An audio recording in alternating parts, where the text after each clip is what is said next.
Seperti yang kita tahu, dalam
pelanggaran-pelanggaran hukum.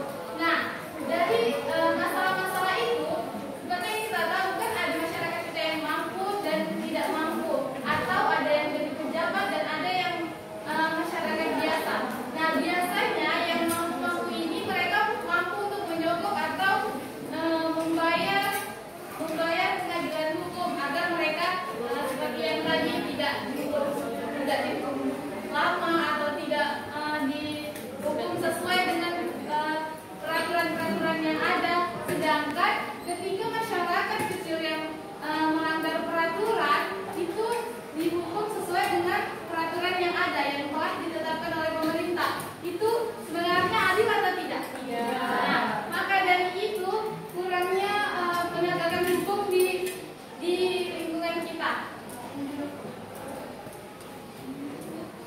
Nah, upaya pemerintah dalam proses penegakan hukum di Indonesia. Pemerintah telah berusaha reformasi di sistem peradilan untuk memperbaiki transparansi dan independensi. Lembaga peradilan juga membentuk komisi yudisial, yaitu yang ditugaskan untuk mengawasi penegakan hukum. Di sini dia ditugaskan agar peradilan hukum tidak melakukan atau memberikan hukuman semena-mena karena sogokan atau bayaran-bayaran dari orang-orang tertentu. Nah, di sini saya sudah mengambil kesimpulan. Jadi kesimpulannya, perlindungan dan penegakan hukum di negara kita masih perlu dikaji ulang karena masih banyaknya korupsi di mana-mana. Seperti kasus yang saya berikan tadi, yaitu Harvey Mois yang melakukan korupsi tapi tidak dihukum dan sesuai dengan kelakuannya, sehingga pemerintah harus berusaha agar perlindungan dan penegakan hukum yang harus dilakukan secara adil. Mungkin itu saja presentasi dari saya. Mungkin dari teman-teman ada yang ingin bertanya atau memberikan pendapatnya.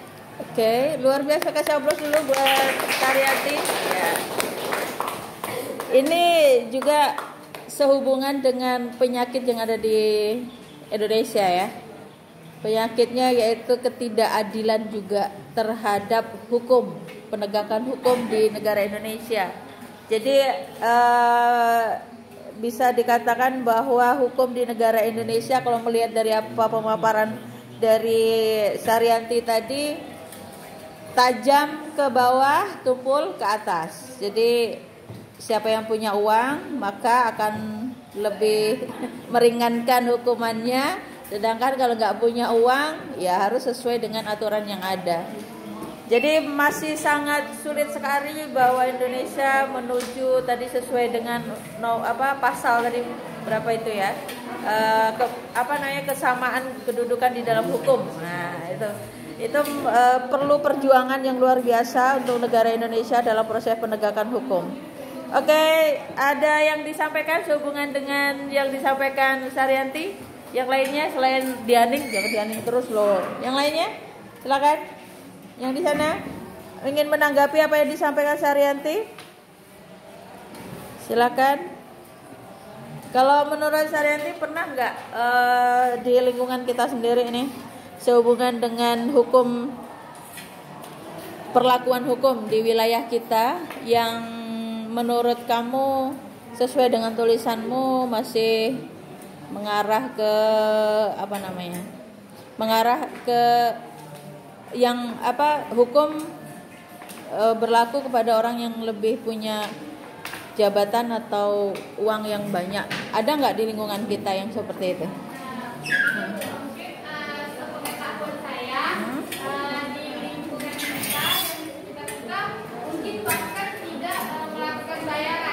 Bahkan mereka seperti ada anaknya kepala desa atau anaknya pejabat yang melakukan pelanggaran hukum, seperti jangan terlalu tinggi tentang tentang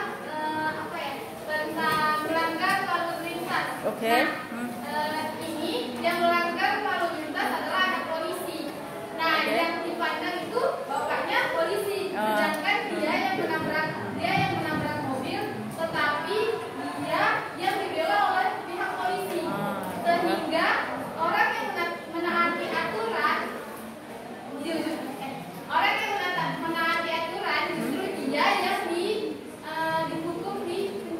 Jadi dia penjara. yang apa ya namanya?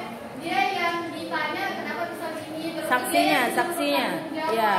Sanksinya mobilnya itu ditahan selama 1 minggu di penjara.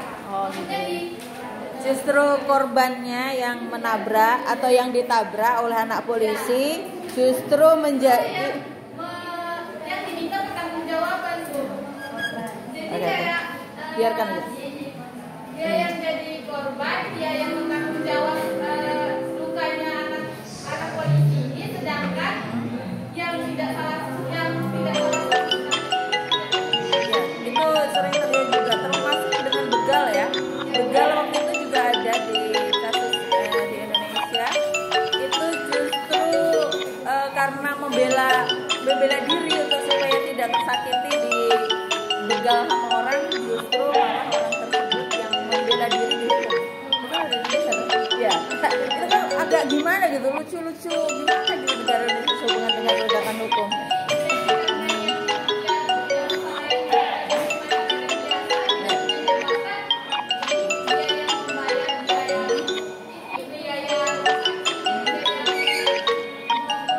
Ya. Nah, itulah negara. Jadi ini salah satu tanggung jawab kalian sebagai generasi selanjutnya. Gak apa-apa tuh biar aja. Nanti ibu telepon balik. Jadi sehubungan dengan keadilan yang di negara Republik Indonesia ini bukan tanggung jawab pemerintah saja, tapi generasi muda. Jadi kalian semua yang nanti punya cita-cita sebagai pengabdi negara, sebagai penegak hukum, maka tegakkanlah yang seadil-adilnya supaya masyarakat menjadi aman, nyaman, dan ya damai di lingkungan kita.